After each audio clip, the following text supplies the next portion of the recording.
Um, Hello. So I'm gonna ask you a couple of questions about being bilingual in your job. Mhm. So can you please tell me your name and a little bit more about the type of job that you do? Sure. My name is Nancy Villafranca. I currently work at the University of Illinois. I direct the Chicago office for the Inter-University Program for Latino Research, and I've been doing that for about a year. IUPLR for short is a consortium of 25 Latino research centers from throughout the country, and so we are the headquarters that kind of organize and promote a lot of the research and try to promote just more intellectual production for and around Latinos. We, put out one conference annually to focus on either a specific topic like Latino art or sometimes more general topics like economics, education, politics, and so on. So I've been doing that about a year. And previous to that, I worked at the National Museum of Mexican Art. I was a director of education there for about 9 years, and the school and teacher programs coordinator for about 3 or 4 years. Oh, okay, thank you.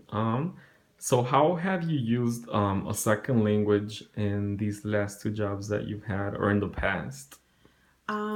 Well, I use them quite a bit. I want to say that 30 to 40% of my work time now is, involves speaking or writing or communicating in Spanish. At first, when I started working, for example, at the National Museum of Mexican Art as a teacher and programs coordinator, I didn't realize that I was intentionally using the language until a few years into my job that I noticed that at first it started with translating, and then we were at or I was sending correspondence with perhaps educators or museum professionals in Mexico, until once I became director of education, then very intentionally did we begin to, look at doing anything that we did had to be both in English and Spanish. So thus we had to conduct ourselves as that. And then I started realizing that I was working in both languages. That as I was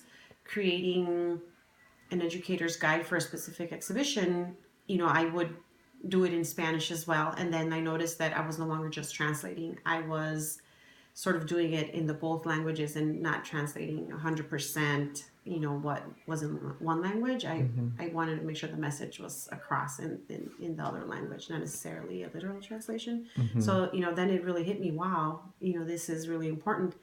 Then when I went to the University of Illinois, um, I really think I was hired because of that strength. And come to think of it, at the museum, that's the reason why I was given that promotion as well. Mm-hmm. um, it was really critical to be able to not just know the language, but to know the culture. And I think even though I'm of Mexican background, I learned so much more about culture, throughout my jobs, especially even now. Um, I feel like because before at the museum, I used to work with, Mexican culture. So the Spanish that was tied to that as it related to Mexican culture. But now I work with Latinos from, different Latin American countries. And so I find myself, first of all, trying to gauge, well, which professor am I speaking to? Is this person, comfortable speaking in English or Spanish? And I will engage them in communication in that way. Mm-hmm. We also have to prepare a lot of our resources, and we need to be able to think on our feet. Are we talking to, for example, an artist who grew up in Mexico and is way comfortable speaking in Spanish, and how do we talk to them about what we're doing versus, a professor who might be, different, more comfortable speaking in English. So I have to find Mm-hmm. that I need to just, it has become automatic. Mm-hmm. And I've also learned a lot more just about listening to how Spanish speakers from other countries say certain, things. So now, for example, my current team, I'm Mexican American, then we've got a Cuban, and we've got a Mm-hmm. Colombiana, and a Puerto Riqueña. And so I'm noticing that now my notion of Spanish, the language, Mm-hmm. and of culture is expanding even more so.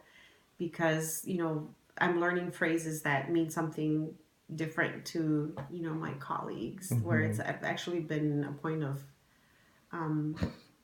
laughter at times Mm-hmm. when they're, for example, somebody, will say in Spanish, ya está planchado, Mm-hmm. which to me means, oh, they Mm-hmm. ironed it, Mm-hmm. but that actually is a phrase that means it's done. We're done. We can move on with it. So Oh. I feel like I'm becoming more sensitive about culture in general within, Latino culture. So I'm Mm-hmm. checking my own assumptions, about that.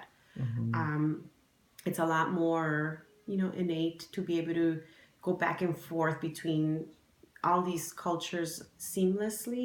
Sometimes Mm-hmm. it's hard, but for the most part, it's becoming easier. Mm. Hmm. Great, thank you.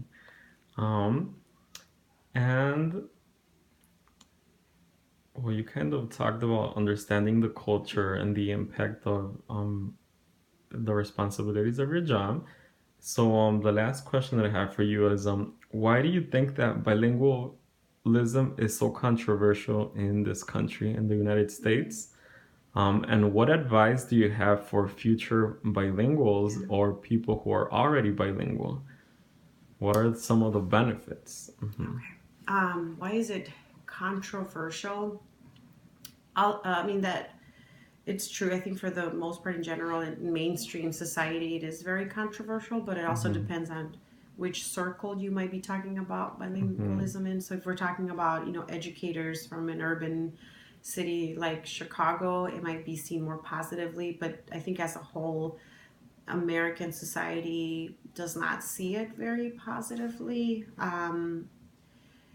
Which, as I became an adult, I started, kind of continuing my own education and starting to realize how bilingualism here in the United States is seen in a subtractive way versus, Mm-hmm. maybe in Canada where it's additive or so positive, or in some European countries, or, even you meet people from, Asia and India and China, and they speak English because they value that, second language. I feel like here we undervalue it, and I think part of the reason is because of the stereotype and, maybe even racism against the Spanish speakers. If they have a perception that, they are somehow lower, well, at a lower level in society, well, then their language is not valued. Mm-hmm. But then again, it also depends on the circle, because if I'm talking to professors, from Latino research centers throughout the country, I mean, they even want to speak in Spanish and show that, hey, I'm still retaining this beautiful language. So it Mm-hmm. depends. But overall,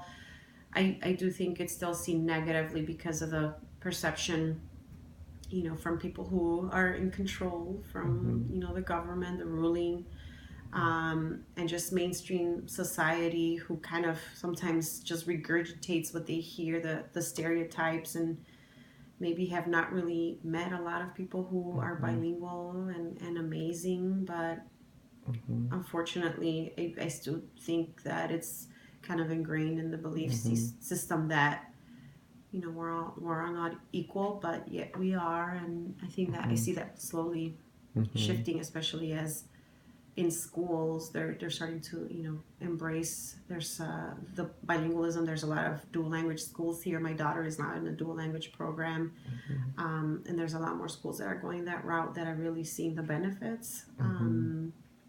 And so I really do hope that, especially if someone is born into a home with two languages, Mm-hmm.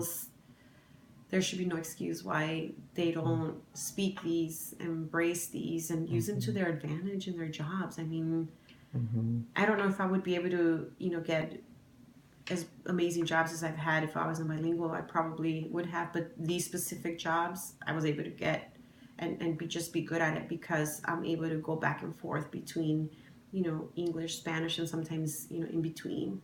Mm-hmm. So I would recommend to parents who have kids and are Mm-hmm. bilingual, please don't lose that opportunity, to Mm-hmm. teach them both languages. Mm-hmm. If you are a monolingual U.S. citizen, I would advise you, just even if it's not Spanish, any language that it is.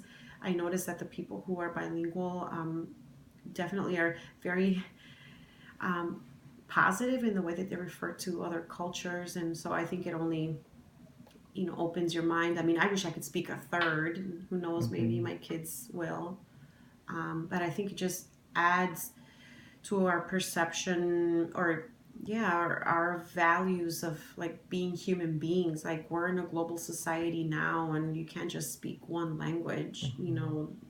We are connected now to people from different continents, speak different languages, and it's kind of like the way that we're headed. And if you only speak one language, it's kind of like when we used to say, if you have a high school degree, you're Mm-hmm. not going to get far. Well, pretty soon, if you only speak one language, it might be that you're not going to get Mm-hmm. very far. So Mm-hmm. might as well, start now, especially if you come from a home that is, bilingual, and for the adults to role model the beauty of of the both, or maybe even three or four languages that are spoken at home, and then use them in their jobs. Okay. All right. Thank you very much. You're welcome. Thank you.